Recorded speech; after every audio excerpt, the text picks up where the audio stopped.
Kambal na aksidente sa kalsada ang bumulaga sa Ermita sa Maynila kaninang umaga.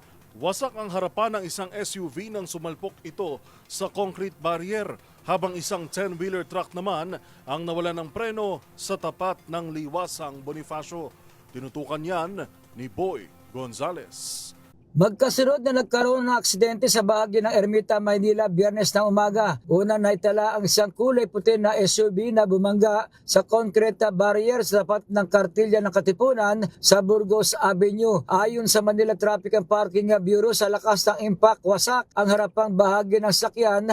Hindi umano napansin ng driver na may concrete barriers. Sugatan ng driver ng SUV nang ilabas sa loob ng sakyan at agad itong dinala sa malapit na ospital. Alas 7:25 naman ng umaga, sumalpok ang sa paderang ng Hidden Garden ang isang 10-wheeler truck na may kargang buhangin sa tapat naman ng liwasang Bonifacio. Ayon sa traffic police, kwento ng di pa nakilalang driver, nawalan siya ng preno kung kaya't iniwasan niya ang mga sakyan sa bumangga sa pader.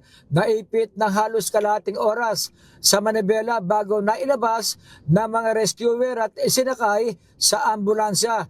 Dahil sa insidente, sumikip ang daloy ng trapiko mula Quezon Boulevard sa Quiapo hanggang makarating ng Loton, maging sa bahagi ng MacArthur Bridge kung saan galing ng area ng Santa Cruz, Maynila.